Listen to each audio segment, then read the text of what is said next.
which you don't necessarily see in boxing. Like, you see guys 9-0, 10-0, Yeah. or 11-0, 12-0, and then they end up fighting a guy for like a British title or a Welsh title, and you think, oh, this is a 50-50 fight here. You had to do all these tests. They would come watch him train, come watch him spar, come watch him do pads. Then you had to do like eye tests and brain tests and fucking knowledge of boxing tests. Sometimes a pay-per-view would be on and you'd think, oh, shall we stream it? Shall we not stream it? And then in the end, when you look at the price, like, oh, it's only 20 quid. I won't take the risk. Well, that's fucking nuts. We should talk about that as well. Like, what do you it's got to be ticket sales. Yeah. Yeah, Jake Paul versus the top G. That would be sick, wouldn't it? Like, I'd probably pay to watch that one just out of like interest to see if he could actually do it. Oh, he's a hell of a fight. He's never in a boring fight. Even that fight, it wasn't a boring fight to watch, even though he picked up a loss. He's exciting. Episode 1 of the listening to a bang. If it's beefy and losing, keep it moving like a caravan. See heads at the back door. Get go, that's what we trap for. Some man they wanna chat shit till I knock them ain't like I'm Jack Shaw. Rolls hat, roll stack, my flow sharp like a hacksaw. Getting off. Episode 9. Episode 9. H bailed on us. Yeah. He's going to bring H back, but the international superstar MC, big shot at us, Joe. He's too big for us these days, mate. He's had his 5 minutes of limelight, he said, and he's off to start his own podcast. So. I think he's on The Fighter and the Kid next week. H and the announcer and the kiddos. We had to get him on. We need to get him on definitely again. Like, we need to get him to do an intro for us as well, don't we? Yeah, we do. Sick. I think it'd be good next week as well when we do, if we're going to do that, we may do a little Cage Warriors Wales breakdown. So it'd be good to have him on, obviously being the voice of Cage Warriors. He's going to be a lot more familiar with some of the fighters than even me, or especially me. You know, I know a lot of the guys in the car, like their opponents and stuff. Nowadays on the European scene, you don't always know who they are necessarily, or their background. With his age, obviously, he's got to announce them into the cage. You know, you'll know their record.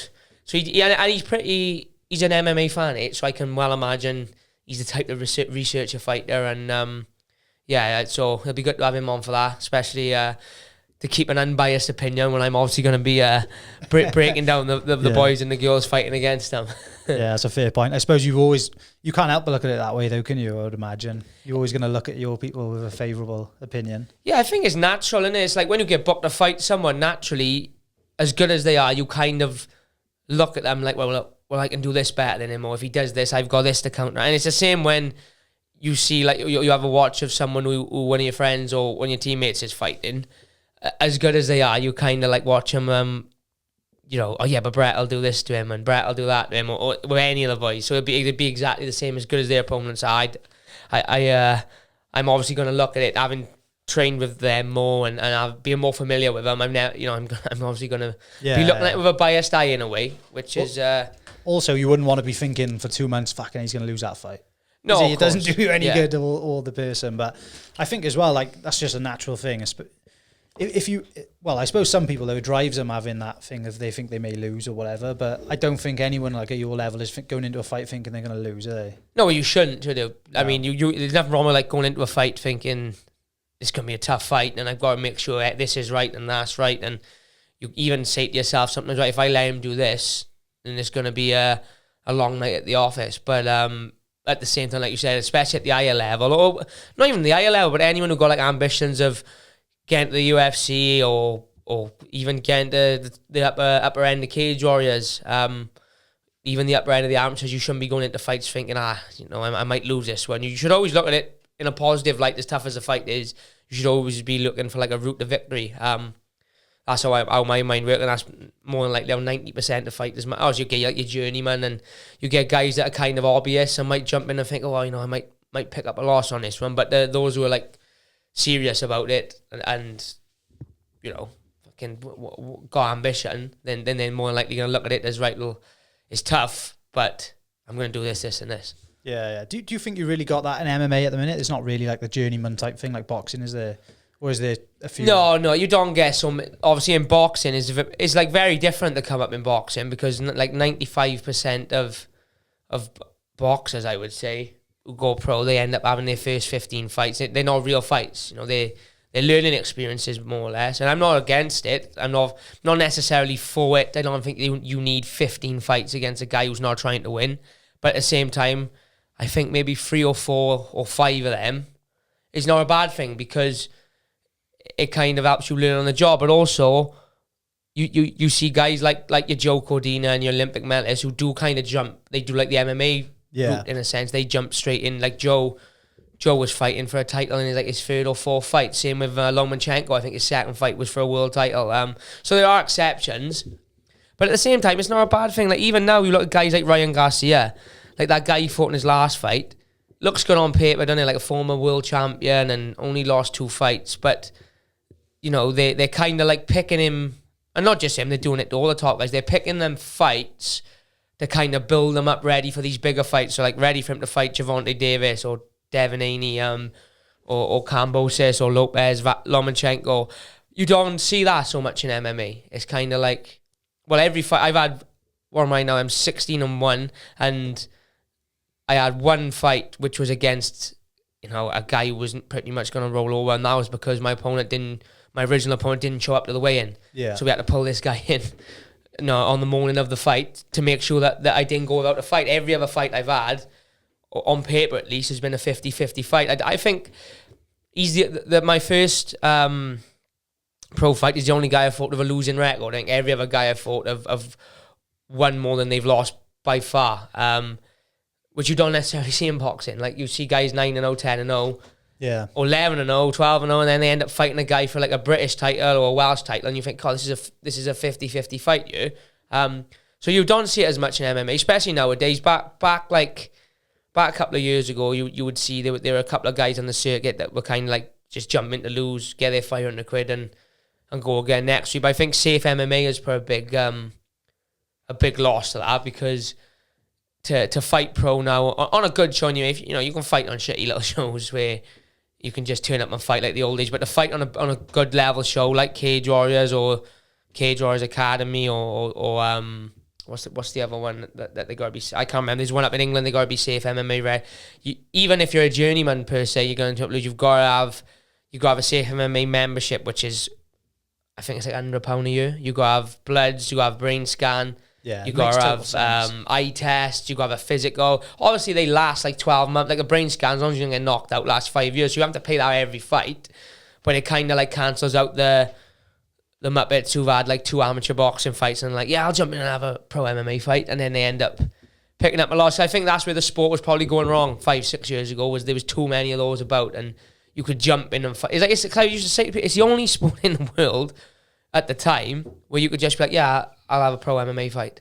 You couldn't do that in boxing. You'd have to pass your medical. You'd have to if you speak to Mason Jones, when he wanted to do his pro boxing, when he did get his pro boxing license, he had a fucking nightmare for like 18 months before, because he never had an amateur fight. Yeah. He had to do all these tests. They would come watch him train, come watch him spar, come watch him do pads. Then you had to do like eye tests and brain tests and fucking knowledge of boxing tests. And that's how it should be, really. Unless you can prove that you've got an amateur pedigree and that you're experienced, you shouldn't be able to improve. You couldn't just rock up and be like, oh, I'm going to be a pro footballer. You know what I mean? You'd have to have a game back. Yeah, you've got to be some sort of standard. So it is moving in the right direction now. But there's a place for journeymen in the sport. I mean, because you do need them to an extent. You need them in boxing because it helps build the fighters. And a lot of the journeymen in boxing, they could probably beat a lot of the guys that they're in with, but that's not what they're there for. They're there to kind of take them through the rounds. But I don't know. I don't know if like I said, maybe 4 or 5 of them to help a pro find their feet would be a good. I don't, in boxing anyway, in MMA, I don't think you need any more than 2 or 3, because that's not how MMA works. But you see some guys, they get like 25-0 in boxing and they haven't had a real 50-50 fight. Yeah. So do you think they were like, to a certain degree, it's not the experience they need as well. They need that just to look like they've got a good record as well. Yeah. To be able to even get in the fights they need to exactly. be in. Well, which is stupid, I know, but the thing with boxing is a much, not target, I don't know what the word I'm looking at, talent pool. Is a much bigger talent pool in MMA, because we could probably, if we sat down and thought, we won't do it now because they're bore the viewers, but if we sat down and thought about it now, I could probably name every single MMA gym in Wales. You couldn't name every single boxing gym. There's pretty much an amateur boxing club in every single town. Like just within 10 miles of where we are now, there's probably 15 to 20 amateur boxing gyms. Yeah, definitely. If you go to my kid's MMA class on a Thursday, then, I'm all right without blowing smoke up my own ass. I'm probably at the minute the Welsh fighter, apart from Brett and obviously Lou, who's in Bellator as well. They're on a par, but I'm fighting at the highest level. So if anyone's going to track numbers to an MMA class, it'll be me. And I do a kids MMA class on a Thursday at the gym, and we have probably 15 to 20 kids. If you go to like Gavin Reese's Panside ABC, he has a juniors class, which I think is like 5, or he used to anyway, and I used to train with Gav, this used to be the setup. So we used to have a juniors class, which was like 5 or 6 to say 12. You'd have 20 kids. And then you'd have your kind of teenagers class, which is like 12 to 16, or even let's just say 14 and to adults then, because obviously adults box as well. You're talking probably 30, 40 there as well. So on one night, you're having 60, and boxing is like amateur boxing is more of a like people will come to an MMA gym and do jiu-jitsu and stuff like that to help stay fit. Like 90% of people, if you're gonna go to an amateur boxing club, you're gonna have a fight. So the talent pool is much bigger. Then there's probably for every 100 kids that go to an MMA gym, there's probably 1,000 kids that go to a boxing gym in the UK. Yeah, I think that tide will turn though. I reckon eventually, because MMA is growing such a fast rate as a sport. It just hasn't seemed to hit the UK properly yet. I don't know what it is. It's just slightly behind, isn't it? Yeah. I think, like you said, if we go to America, it's probably a different story. The MMA gyms are more busy, or just as busy as the boxing gyms. And I do hate it when people say boxing is dying and stuff like that. I think it's not dying. It's just a little bit watered down at the minute because, you know, in the UFC, the best who fight the best. There's no way around it. In boxing, there's that many like organizations, WBO, WBC, IBF, IBA, so on and so forth. That the best don't always fight, or don't always. Once a year, probably once every 2-3 years, you get to see the two best in the division fight for all the belts. And even then, when they win the belts, you see it happen to like Tyson Fury and people. They get stripped of the belts because they don't face their mandatory. But the mandatory is not necessarily the next best guy. And I think it waters it down a little bit because you don't always see the top guys fighting the top guys. On the flip side of the coin, as good as the UFC is for its matchmaking, then, you know, when everyone is under one banner, there's not a lot of wiggle room for renegotiating and saying, oh, well, I want more money to fight him. You know, where you're just like, they're kind of like, no, you're the champion, he's number one contender, you got to fight him for this money. Yeah. Whereas with boxing, let's just say like Devin Haney, for example, say he beats Kambosos again now, he's got all the belts at that weight, so he'll have all the belts. He's kind of like the field is then, so the WBC might say, we're going to offer you $3 million to fight Ryan Garcia, and then Ryan Garcia is probably an easier fight for him than Gervonta Davis, but he might say, well, fucking hell, the WBO is offering me $10 million to fight Gervonta Davis, so if you want me to fight him, you better give me $12 million. And it's like, then the fighter's kind of in control a little bit. Whereas in the UFC, it's like, no, you are the champion, he's number one, so you're going to fight. Flip the coin again. In the UFC, we don't have to pay things like licensing fee. Not licensing fees. It's called something where, like, if the WBC a sanctioning fee, if the WBC sanctions a boxing match for a world title, like with Tyson Fury, then when he was a WBC champion, say he had rounded up 10 mil, then it might be a 10% WBC sanctioning fee. So straight away, $1 million of that purse goes to WBC. That's stuff we don't see. And let's just say it is, boxing's a lot more corrupt. It's full of a lot more crooks. There's a lot, you know. I like Gary tells me a lot of stories about the politics and the wankers in boxing that just want to rip fighters off for ticket money. You know, there's pro boxers. There's not all glamorous. There's pro boxers out there where 4-5-0 end up coming away with £100 a fight because they got to pay their opponent and the promoter and everything like that. So it's not like there's no one's better than the other. There's just, for me, there's a lot more pros to fighting in the UFC than it would be to probably making a run as a pro boxer, unless you obviously get to the upper echelon where you are a world champion. Then obviously you make a lot more. Like, for example, then a guy who's ranked 5th in the WBC is probably making a hell of a lot more money than a guy who's ranked 5th in the UFC. But then a guy who's unranked in the UFC is probably making a lot more money than, say, a British champion. That's not called Joe Cordina or Conor Benn or Anthony Joshua, you know, who hasn't got a big promoter behind him.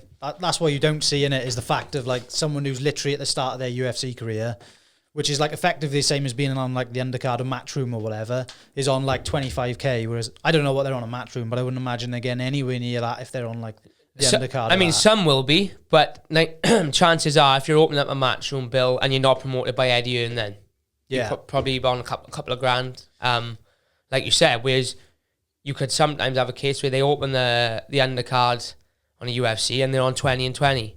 Not to say it's all sunshine and rainbows with UFC, but I think it's probably a lot harder to make good money as a lower level guy in boxing. Yeah, well, when you're weighing it up, I know like the top, and then once you get to the top of the top, you're earning good money anyway, aren't you? Like I know you're talking McGregor, Masvidal's, all that sort of thing. But even in between, it does make its way up. Whereas like in the boxing, you're either like right at the bottom or you're earning mega bucks, and it's like kind of no in between until you're selling the pay-per-views. Yeah, that's it.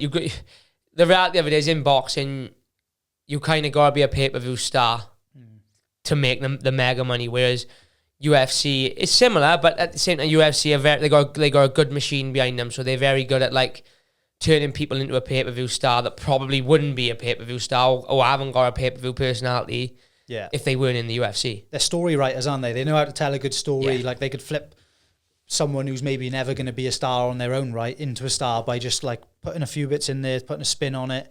Like, such a clever organization. Yeah, and Eddie Earn is very good friends with Dana White. You see a lot now, like I notice little things. I watch all like the Matchroom stuff. I'm a big boxing fan. I always watch the Matchroom bills, especially if they're on. And you see like Eddie Earn now has kind of started doing, like the UFC Embedded, like the last sort of 2 years. Yeah.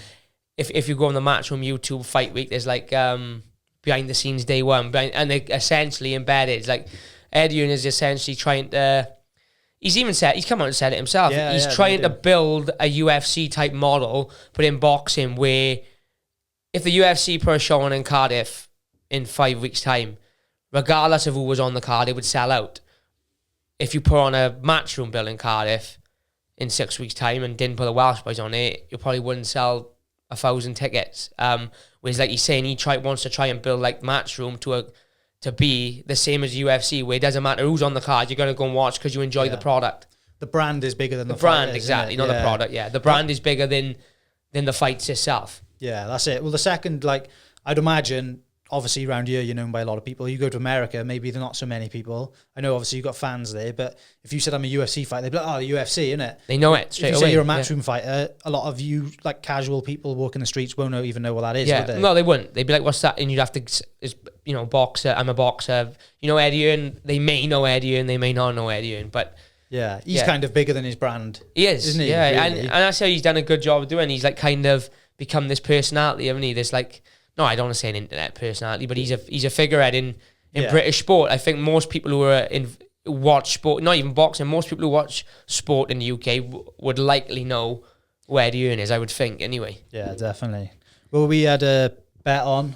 I'm going to cash on me. I have to sort you out because I won, looking at it, you won. Yeah, I listened to it back. I'm back in the lead. There was only one complete right fight, and it was Ankalaev beating Smith. Did I guess their... I think it was it TKO? Yeah. Everything else we all got wrong, apart from, I think you picked... no, you didn't pick Nunes. I picked Moreno, though, didn't I? You picked Moreno, yeah, but you didn't get how he finished it. No. But... I did pick Nunes. I know I picked Pena. We both picked Nunes, and that was it. That was the only ones we got right. But I had the method right. So you Tank's back in the lead, boys. That's probably why H isn't here. He's probably H is bail that he knows he owes me a tenner. That's what it is. Yeah. So fuck it. Here we are. There's a loss for me. I think you're up now on the as far as like at one point when we first started. I went 2-0 down, didn't I, at the start? Yeah, but I think you're bringing it back. I am back. Who did I? I've had this one. Did I have? Was it when Chimaev fight Burns? I think you had that. I picked Chimaev, didn't I? Yeah. And there was another title fight I picked. I can't remember. We have to go back. The regular viewers will know, but I think I'm back in the lead. Yeah. But it wasn't a bad card, was it? In all fairness, because going into the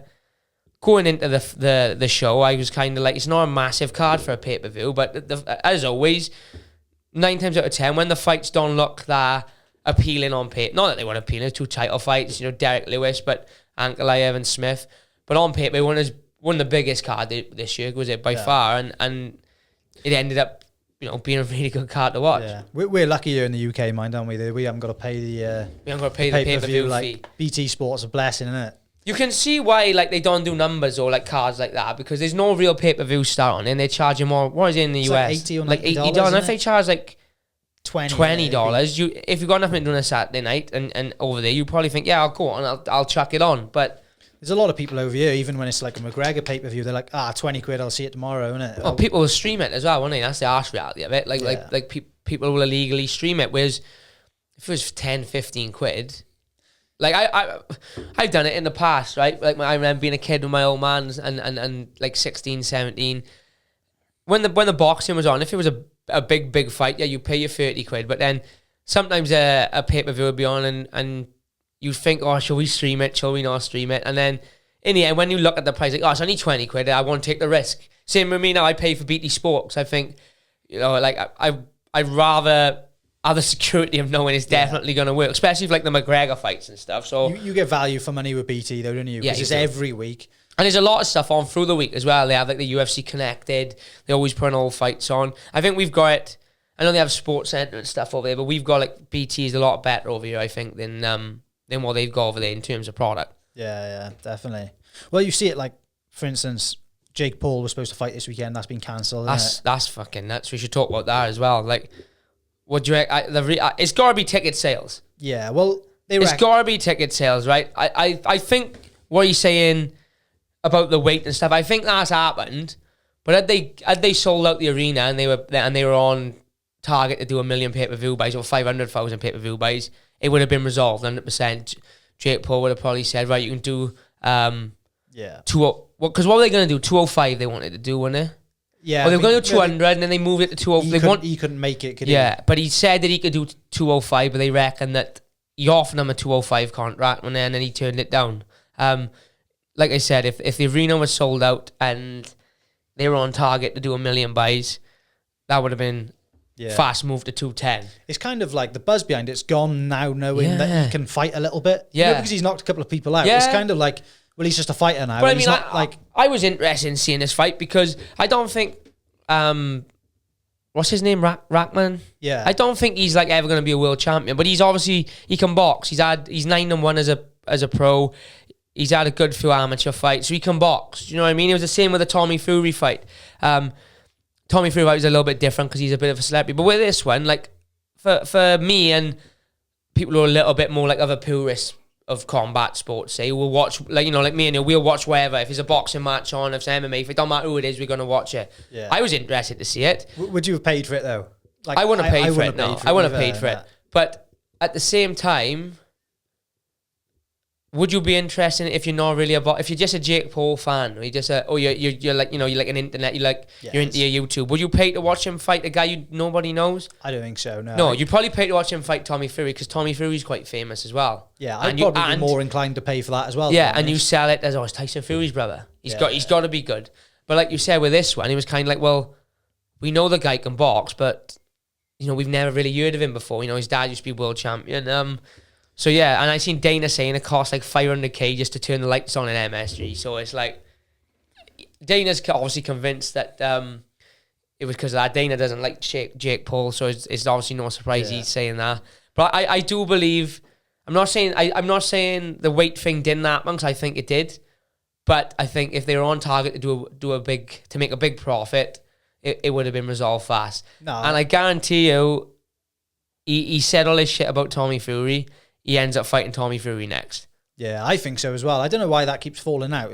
Well, Tommy's visa this time, was something it? To do that with seems suspicious, doesn't it? Yeah, something to do with his visa. It was a rib the first time, wasn't it? They refusing him, and they refused Tyson on a flight a couple of months back, didn't they? So I don't know the ins and fucking outs of it, but I think it'll happen. And if you got to come to the UK, I think you'll come to the UK and make it happen. I think he'd be better off coming to the UK. But I know KSI's fighting this guy in a couple of weeks, in the Alex Wasabi or whatever. Yeah.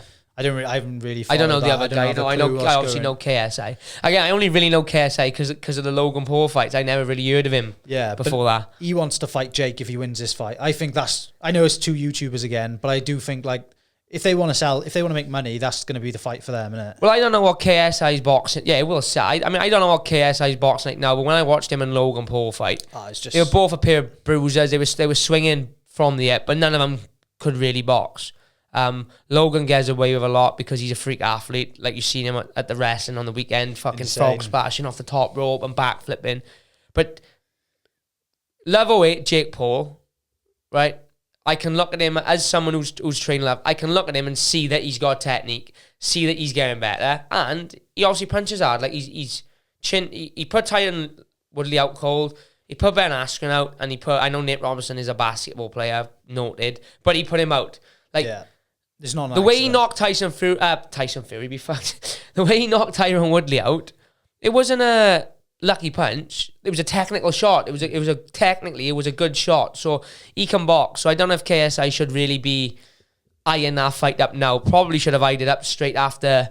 Yeah, he's made a mistake. Because them two don't get on, do they? I listened to Logan Paul's podcast a little bit here and there, and he had KSI on a few months ago, and because they've teamed up now, they got that drink, haven't they, that Prime energy drink, and he was saying even on their KSI that he fucking hates, he likes Logan now, but he fucking hates Jake Paul. So that's a fight, and just like, I mean, like a Nate Diaz, if Nate Diaz comes out with his contract, that might even be next. You just don't know. It all depends how that'll sell. Yeah, that would sell because it's Nate Diaz, and you know where you're going to get the press conference, and you know where you're going to get the weigh-ins, and I think Nate would fucking box his head off, to tell the truth, especially over 10, 12 rounds. Like, he's not going to knock Nate out. Nate's not going to stand off him like Woodley, and you may cut him, that's the only thing. Yeah, but with the big gloves on, it's a lot big gloves less as well, yeah. No elbows, no kicks.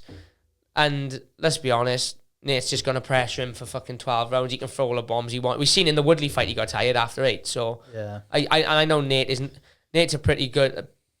They might give off the Diaz's that they're like a bit nuts and a bit loose, and like they don't think about what they're doing. But there's no way Nate is going to sign up to an 8-round boxing match. If he's going to box Jake Paul, I don't think the weight will matter what weight they want to do it up, but he's 100% going to say, well, it's got to be 12 rounds. It's got to take him to the dark place. Yeah, he will. He'll just walk him down. He'll do exactly what Floyd Mayweather done to Conor, probably. Walk him down for 4 or 5 rounds, burn him out, and then let loose. Play with him, yeah. Who does he spar with, Nate? It's some big boxer. What's his name? He had spar with Andre Ward. Yeah, that was it. Yeah. Andre Ward did an interview years ago. On the Rogan one, he talked about it, I think. He talked about it on Rogan, but he also did an interview back when he was still fighting, saying that who was he fighting? It might have even been Kolev. I can't remember, but he was a southpaw, and they said, like, who you been sparring? And he's like, oh, I've been sparring with Nick and Nate Diaz, and they were like, well, they're MMA fighters, and he was like, yeah, don't get it confused. Them two, they might be MMA fighters, but they know how to box. You know, the pair of them have boxed all their life. They said, especially, he said, like, Nate's a little bit more wider, Nick's a little bit more crisper, but they can box really well. And like Andre Ward saying, fucking hell, the guy is pound for pound probably top 10 of all time in my opinion. And then I know, like, obviously Nick lost to Robbie in his last fight, but his boxing, it didn't look insane for the first round. Yeah, let's be honest, right? Nick probably didn't train for that. Not to justify a loss, but because he probably shouldn't have been in there. Weight change last minute. Didn't look like he wanted to be in there, to be honest. But like you said, for a round and a half, how crisp was his body, as if he'd never been away. So wherever he comes back, I know that's another topic. But the Nate fight, a McGregor fight with Jake Paul, it's probably never going to happen. But you don't know. A Masvidal fight, I know he's got a thing going on with Kobe. But there's fights out there for him that sell. I just don't think that I think Hasim Rahman was junior, was put in there because he was the only one that could do it on short notice. Now he's been cancelled. I don't see him rebooking that. 2 seconds, I'm just going to sort the camera. And then we'll... I got one other person who I think should fight him. Because he has spoke about it. And he's all over the internet. Andrew Tate. Stick him in there. I reckon... The top G. I reckon in a week, mate, the amount of pay-per-views that would sell would be fucking unreal. Well, it's mad because like I remember listening to Andrew Tate on a on the James English podcast probably 2 years ago. Yeah, I watched that as well. I never watched him on Big Brother. I don't know him from... I had no idea who he was. I just remember James English shared a video of him on Instagram and he was controversial as fuck. Yeah. And I was like, fucking hell. He was a pimp. He advertised like Andrew Tate pimp or something like that. So I'm going to have to listen to this. This is going to be fucking nuts. And he was controversial as fuck anyway, the podcast. I just remember him from that. I remember him saying about how much money he had and stuff like that. And then like the last like 6 weeks... Like, my missus is on TikTok all the time. I do have a sneaky browse on TikTok as well, I won't lie. And even Instagram and Facebook, it's just, all I'm constantly seeing is fucking Andrew Tate. And, fucking right, it was like, because these TikTok guys, they're not necessarily like A-list celebrities, but like they doing these boxing matches and stuff, and they're making a good lump of cash. Not like, I don't know if you listened to it. Andrew Tate was on the Nalt Boys podcast last week. I think I watched it all. And he was saying he doesn't need money. He was like, back when he called Jake Paul out, he said it was because he wanted to almost shut him up for wanting to fight McGregor, as if to say, like, show some respect. You're not a fighter, and then you're calling out these fucking guys. Whereas I think now he's probably a little bit. He said it would have to be something in it for him to get out of bed, because he doesn't need money, does he? He's obviously a very wealthy guy. But he can fight Andrew Tate. He's had, I think he said on the podcast, his pro kickboxing record is 70 wins, 8 losses, something along those lines. He's won like 4 world titles. And it's not point scoring kickboxing, you know, it's like kind of like K1 rules. It's, I think he's fought, someone told me he's fought, shout out to Wally, he's fought James Wallace from Swansea, who's got an MMA club down in Swansea. I'm sure he's fought him, or they've trained together or something like that. He may even have fought MVP. He's a mad guy. I watched his video of him the other day, because he mentioned on the Nelt Boys podcast about coming out of the club and some guys were on his Bugatti. Right, yeah. And have you seen that video? I haven't seen the video, no. It's funny as fuck. Him and his brother just come out and just lay these guys out, like there's about 6 of them. His brother's a good kickboxer as well, isn't he? But yeah, that would sell. I reckon in 5 days notice that would sell. Because he's a big guy as well, isn't he? I think he used to... They asked him on the day, what do you weigh? And he was like, what would the fight have to be at, they said, I think. And he said that about 93, which is 205 pound. I know that because I just know it. Yeah. I'm a freak. And so yeah, it would sell wherever you'd want to do it. He doesn't need the money, but on the flip side, fucking does Jake Paul really need the money? Yeah. They might just do it for the crack. Jake Paul versus the top G. That would be sick, wouldn't it? Like I'd probably pay to watch that one just out of like interest to see if he could actually do it. I don't know who would win that. Obviously, never seen Andrew Tate. I've seen a couple of his kickboxing matches. I think Andrew Tate can fight. I think he's legit, but I also think Jake Paul can fight, and Andrew Tate probably hasn't fought in the ring for 10 years. It's got to be 10 years. So it'd be an interesting one to see.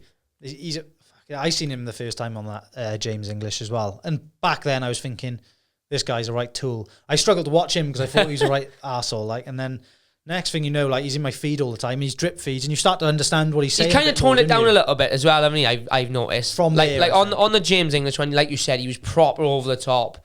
It was almost as if he, not trying to be, I don't think he tries to be controversial. That's just how he fucking is. But I think he's kind of realised now that, you know, he doesn't need to constantly be in people's face. He kind of reels it back a little. And I like, the podcast was a good listen, in my opinion, because, you know, you strip back like the controversy and some of the things he says is a little bit out there, and you kind of think, oh, I don't know if I agree with that. But in terms of like business and business sense and like his business mind is very fucking good. Like for any, like, if you're an entrepreneur or someone who's trying to kickstart something and get something up and running, wherever it is.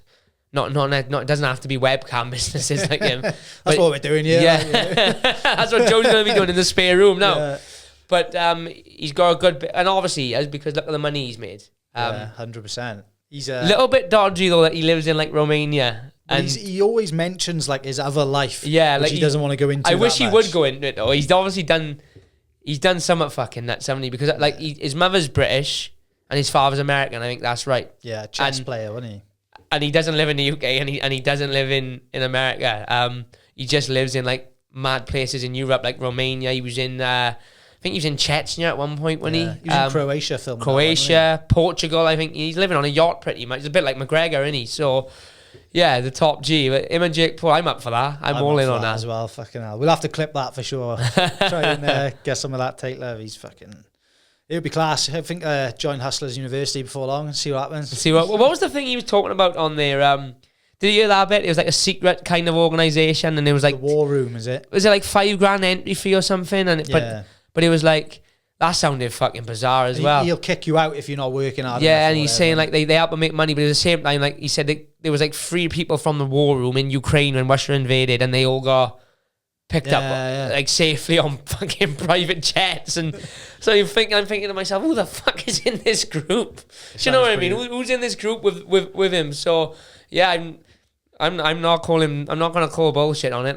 I believe like the way he speaks, I believe what he says is true. I don't think he's he's having any. I think some of the stuff he's coming out with and saying is obviously true. It's just, and again, it's that little bit of like secrecy to him, like you said, the stuff he won't go into that makes you want to listen to him more. Hoping that he slips up or releases a little bit. So I think he's such a smart guy. I think 100% he knows exactly what he's talking about. Of course he does. Things that get people triggered: gender, race, like a bit of mystery. All these things, like it's the type of topics which you want people to talk about, but everyone's too afraid to talk about. Well, he's just saying it as he feels. He also said, didn't he? Like his plan at the beginning of the year, him and his brother's plan was he was going to become the most famous person on the planet this year, and he's like, within 8 months, I'm more Googled than Donald Trump, Joe Biden, anyone. He said he's the most Googled person in the world, and he said, I'm almost like, he said, I'm not saying I'm the most famous person in the world, but if you want to look at the internet, I've Googled more times than anyone else. So do you know how? I'm one of those guys. I'm into the statistics. Every time I see him, I'm thinking, what the fuck's going on with this guy? I'm Googling him straight away. A lot of people, there's a lot of suspicion around. They reckon if you join the Hustlers University, you can get an affiliate link, whereas if you get more people to join, you get money or whatever, like a pyramid. So that's scheme. the Hustler Universities is. And they reckon that when you join there, basically he eggs you on to say, like, go start a YouTube channel, a Tate YouTube channel, and clip up loads of clips for me. Right. And then, like, if you get people to join me, you'll obviously get like 20 quid, 30 quid, whatever it is. So he's got like 70,000 people in this Hustlers University. In a way, they can earn money. His name up. Yeah. So he's just got that's what he probably meant when he said this. This is part of my plan. He got all these guys in this group probably doing TikToks and YouTube Reels and Facebook videos, and this is how he's constantly. Yeah. So it would make sense, wouldn't it? But it's a hell of a marketing strategy, isn't it? He's a smart guy. Yeah. Like you see him, he had 70 grand and he owed someone 100 grand, I think was the story. He tried to gamble 20 grand to get there and it didn't work. So he said he was stuck in a room. He owed 50 grand to this guy, and he just said, I'm sitting in this room because he's seen him.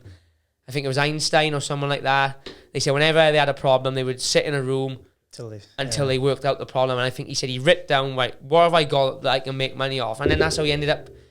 It's a nut story. We won't go into too much in case we get cancelled. because not many. He's a controversial. He's 50-50, and I think there's no middle ground. When people either love him, or hate him, and a lot of the younger generation, speaking to a couple of kids not kids, but the 16, 17 years in the gym, they fucking love him, the boys. And then like the girls are on the other end of the scale, they fucking hate him. So, take it back to combat sports, because we are ultimately, that's what the podcast is mostly about. Who are the biggest sellers in the sport? Conor McGregor. There's no middle ground. People either love him or die-hard fans, or they hate him and they tune in to watch him. No, Floyd Mayweather, you either love him or you tune in because you want to see him get knocked out. That's how the world works. You don't want the people in the middle. You want the people you want the diehards who love you, and you want the diehards that hate you. So it's emotion one way or the other. You need to get on to people's emotions. Emotion makes money. That's the reality of it. That's exactly what he's doing. He's a smart guy. Shout out to Top G, Andrew Tate.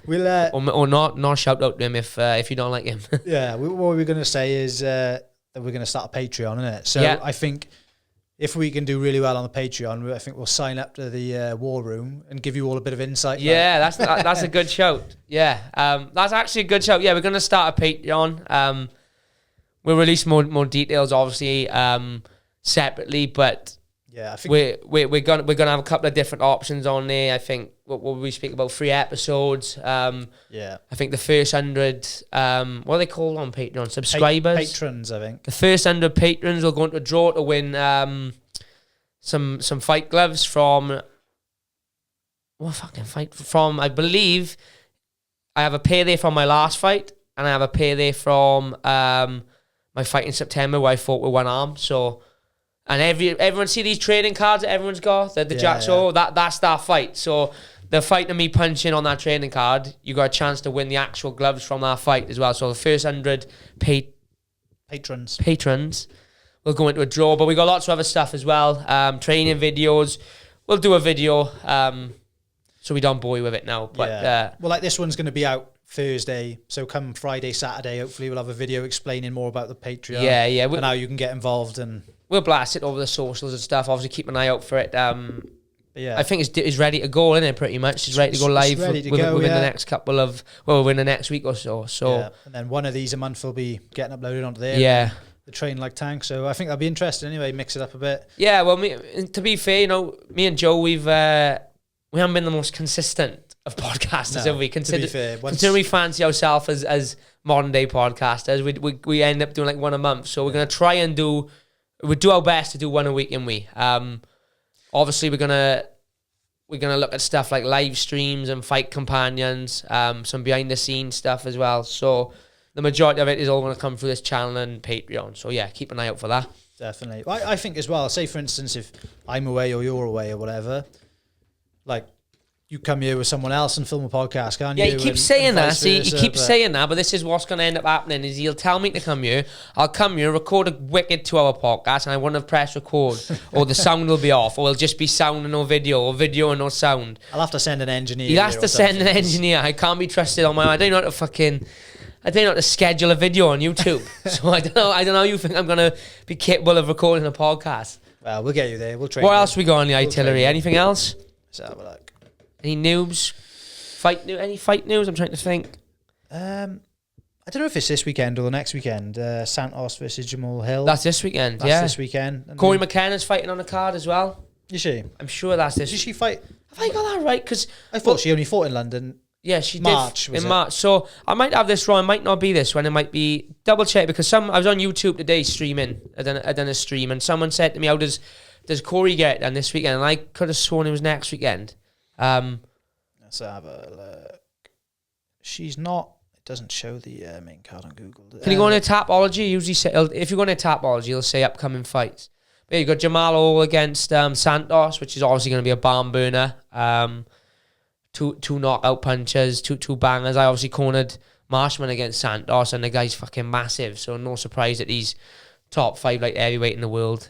He's fun to watch as well. Brilliant to watch. Same as Jamal Hill. They always, they're not going to come look for the takedown. They're going to come and bang it out. Was it Hill who knocked out Walker? Yeah, really bad. It was so weird though, wasn't it? It kind of hit him in like the top of the head, didn't he? And he done like the stiff arm. Yeah. Are we betting on that one? It's only... Yeah, I love giving my money away.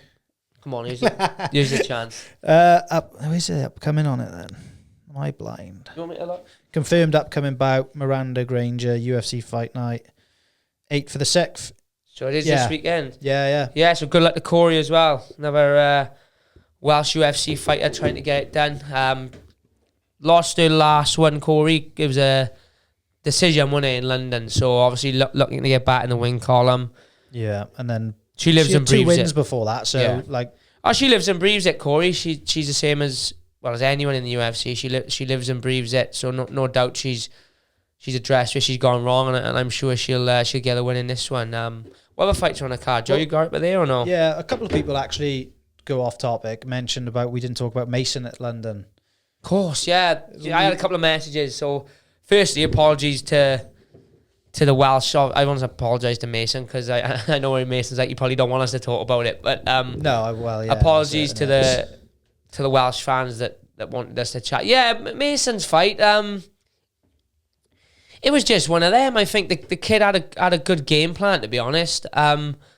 Mason comes forward, doesn't he? He throws a lot of pressure, a lot of combos. He kind of leads everything off his jab, and Klein was the guy's name, and he kind of just sat. He just waited. Do you know what I mean? He just sat on the back foot. He used a lot of movement, and just looked the counter. I'm surprised Mason didn't, because Mason does really well. He was at cutting off the cage, and drown. You've seen it in his Cage Warriors days. He'd drown people, just keep coming forward, cutting you off, putting the pressure on.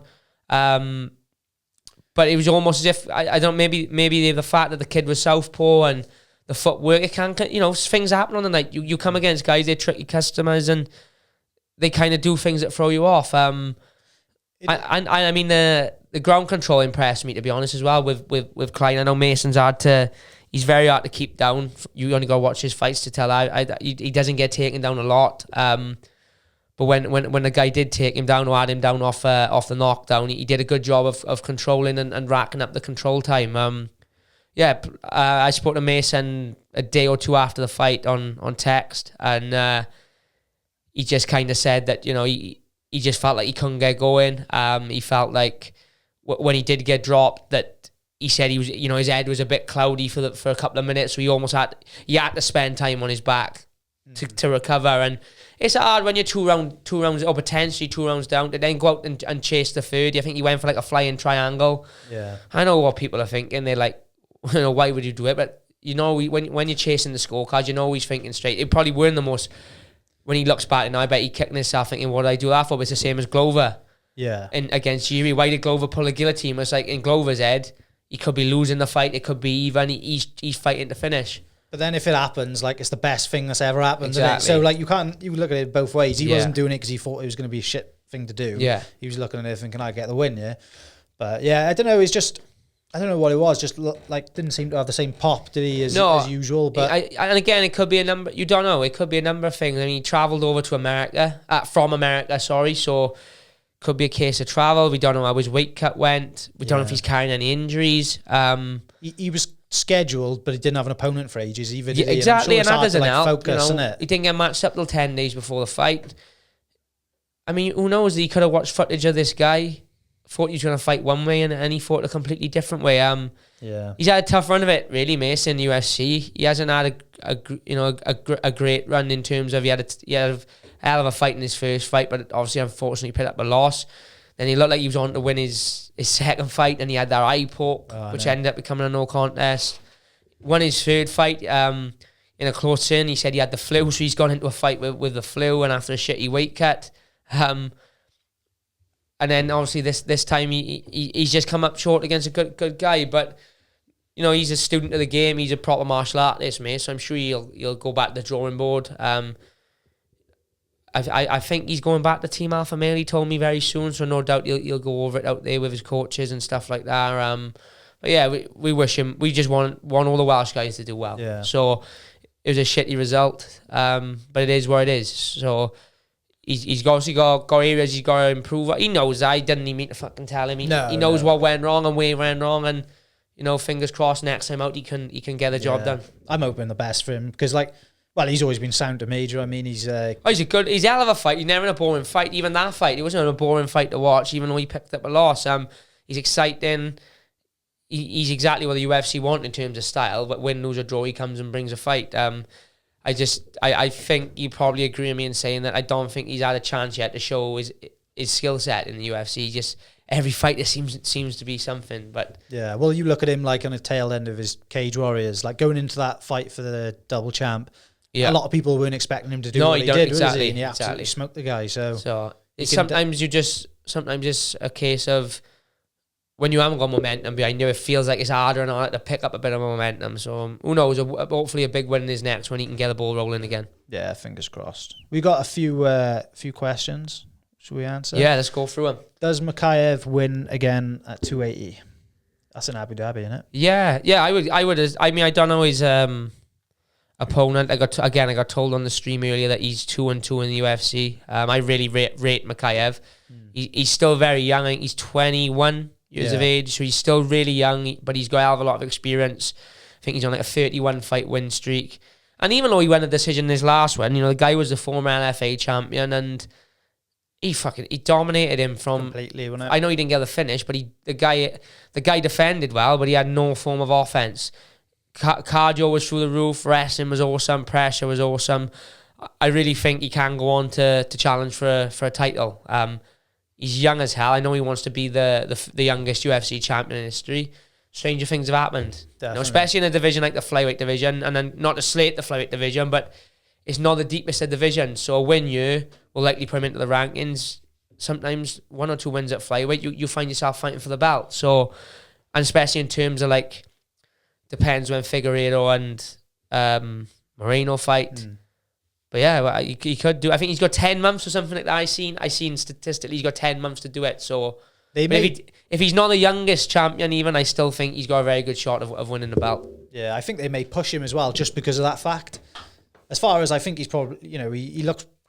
It's hard to tell, and he hasn't fought the competition yet. But looking at him, he looks like he could probably come out there and compete with them. Oh, without a doubt. You only got to watch his last fight. He fought a 30-something-year-old guy. Like I said, LFA champion, which are kind of like the American version of Cage Warriors. Yeah. They're like the UFC feeder show. So, yeah, 100%. I think he win the next one. I think he gets ranked, and then I think there's some big fights there for him, man. Definitely. It'd be cool to see him do it as well. Where does he train then in UK? So he trains at KHK in Bahrain is his main gym, and he trains with I can't remember the name of his gym in Liverpool. He's from Wigan. But his coach Dean is from, I can't remember the name of the gym, is from Liverpool. So he trains there when he's home. He did his last camp at ATT, I think, but he's been out like Dagestan training. He does a lot of KHK. So yeah, but his rest, I mean, I'm sure he was on to be on the British team for wrestling as well. So that shows you the level he's at in terms of that. Yeah. Righto, next question. Let's have a look. Who will be the next Welsh fighter to join the UFC? It's a tough one at the minute because we haven't necessarily got anyone in a position at the minute where you could say, this is the guy. Yeah. Because we look at some of the bigger names, like Josh Reed's coming off a loss. Oban's coming off a win, but probably in terms like the status of that division, probably needs 2 or 3. Or probably needs 2 wins to get a title fight in Cage Warriors, then he's got to win the belt, defend the belt. So, and UFC don't seem so quick at the minute to be signing people. You know, like back in the day, it was that you win the belt in Cage Warriors or defend the belt, you're gone. Whereas their roster's kind of full at the minute. So Oban's a couple of fights away. People like Ben Ellis has just signed for the PFL. Ben could be in for a shout, but again, I think he's probably a couple of fights away, and if he may have ambitions of doing the PFL tournament anyway, which I wouldn't fucking blame him for £1 million Yeah, it's a good opportunity. Money. That, isn't it? I'm trying to fucking rattle my brains. You know who may be a dark horse is Steph Evans. Yeah. Steph is fighting on Cage Warrior. She's fighting at lightweight, but if she gets her head on it and sort of commits herself, she could make featherweight. She could make 145. And that division is not stacked in the UFC. So there's probably 15 to 20 girls at featherweight in the UFC. So 4, 5, 6-0, depending on how regular Steph want to fight, she could well be in a shout. She's got Alva Story, who used to be a maths teacher. Now she's a firefighter. She's got IMAF medals. Or not IMAF medals, but she's fought in the IMAF. She got, I think she's 8 or 9-2 as an amateur, which is Alva record. And now her first fight is with Cage Warriors. So if she impresses you, I would imagine Cage Warriors will want to use her again and again and again. If she can rack up 4 or 5 wins, she could be the dark horse. Steph. I mean, Oban as well has got all the potential in the world. He just needs to rack a few wins together. And then you even got guys coming through the amateur ranks as well, like Rowan and Johan and Liam and Kane, but they're way away. We're talking years. You know what I mean? We're not, like, if I had to say within the next 3 years, your top 3 for me would probably be Steph, Oban and Ben. Yeah. I think Steph's a real dark horse. I think if Steph can rack up 5-6 wins, you'd be surprised. Yeah, that'd be cool, wouldn't it? We'd have to get her in here at some point, wouldn't we? Yeah, she's got a good story, Steph. We will get her in. She's fucking nuts as well. So she'd be a good listen. Yeah. What UFC fighter podcast YouTube channel do you like to watch in your spare time? Good question. Nate Diaz's channel. He's not very regular, but he always puts out good videos. I was watching. Let me pull it up. See what I'm subscribed to, because my head always goes blank. You have to excuse me. That's just years of being punched. Kamaru Usman's got a pretty good one as well, to be fair. What's the one? It's not a fighter's channel. Anatomy of a Fighter. Have you watched them? Yeah, he's awesome. He's fucking awesome. He puts out like, it can be 5 minutes, 10 minutes. He's put like hour. Like I think when Usman fought Masvidal, he put like an hour long episode out. When Usman fought Covington, he put like an hour long episode out. So yeah, Will Harris's Anatomy of a Fighter is brilliant to watch. And Paddy's channel is good as well. I enjoy watching Paddy's channel. Blowing up as well, isn't it? Yeah, I do enjoy Paddy's. He's funny, Paddy. He reminds me a lot. There's a couple of characters in our gym that he reminds me of. He's just like the Scouse version. So yeah. You just gotta like. He's just so open and fluid with it. Oh, he doesn't care. How he like, I know Paddy fairly. No, I wouldn't say fairly well, but I know him. We get on, and how he is off the camera is exactly how he is in front. It's not an act, you know. He is how he is. It'd be too draining for it to be an act, wouldn't it? You couldn't pretend to do that all day. Like. Same with McGregor, and people say about McGregor, you couldn't pretend to be like that because it's 24/7. Like it would drain you. If you were like you or me, quite like a placid sort of person or whatever, and you did that for like 10 minutes, you'd be fucked, wouldn't you? Drain the fucking life out of him. But what else? Have you bought your Factor 1000 sun cream for Dubai yet? I've got a Factor 50 there. Yeah, my missus tried to tell me that scientifically there's no difference between Factor 30 and Factor 50. So I'm calling bullshit now. If someone can provide me with evidence that there's no difference in strength between 30 and 50, then I'll buy the 30. But yeah, I've got a good few bottles. So I've heard sun cream is very expensive out in Dubai, along with everything fucking else. So I've got the 50 ready. I've got the bucket hat. I've got the shades. I just gotta pray. Right, I don't mind burning on like the last day or the day before I go home, but just pray I don't burn on the first day. Yeah, that's hanging, isn't it? Because I will spoil the fucking holiday. Is it not much sun in Abbotsleary or? No. You don't have conditions somehow? No, I mean, I tried to get out in it last week when we had a bit of an heat wave, but literally, right, so there's a story for you. A week ago today, I had a barbecue in my garden. It was quite nice weather with my old man. No top off or nothing. Just cooked on the back. It burnt my neck. I was probably had 20 minutes, 30 minutes of sun on it. I have got ginger skin, so... It's in the beard, isn't it? Yeah, it's in the beard. The Factor 50 is stocked up and ready to go. Here we are, mate. Well, when are you off? A couple of weeks, is it? I'm going the day after Cage Warriors. Happy days. So it won't be a podcast that week, unfortunately, right? So Don... we maybe get a couple in that week. We'll try and... we can drop one or something. Yeah, we'll try and... obviously, Cage Warriors Wales is coming up. We're going to try and pull a couple of people in. I was going to try and pull Dan Hardy in. I don't know if he's over, but there's a couple of good names been announced on the card now. So I'll see if we can get a couple of people in, and we'll try and pre-record a few in advance, perhaps. Definitely, mate. Especially like because they're going to be hanging around with probably. I know they got a weight cut and everything. Yeah, exactly. Not a lot to do, is it? A lot of the maybe not the fighters, but a lot of the coaches are going to be there from Thursday. And they're not going to have nothing to do till, other than the weight cut phase, they've got nothing to do till Saturday morning. So we'll see what we can get. If anyone's watching and wants to come on, definitely, who's in town for Cage Warriors, drop us a message. We're always looking to get for guests. And I don't just want guests who I know from the gym. And it's easy for me to pull in guys from the gym, but you know it'd be great to have a couple of people who we don't really know. So if you do watch and you want to jump on, feel free. Mix it up. You know, I know they're trying to match. They're trying to match Luke Riley, who trains with Paddy. So maybe Paddy be down for the show. Whether he be down the days before, I don't know. But we'll see what we can work out for that as well. Yeah, definitely. Even after a few beers come back, we could do and, I don't know. We'll get a meatball back here perhaps after a couple of drinks. Smashing the place up, man. Yeah. What are we on there? I think. Yeah. Well. Yeah. I'll do for today. I think. I mean, we got fights this weekend. All the best to Corey. Who are you picking in the main event? Jamal Hill or Santos? I'm going to go Hill just because I feel like Santos, I don't think he's done, but I don't know if he's got that barn burner in him anymore, you know? Yeah, I think I'm not going to bet Santos just for the bet because I'm obviously going to lose. So I'm going to go Hill by KO. So right, so we're going to have to do something. So this week is void.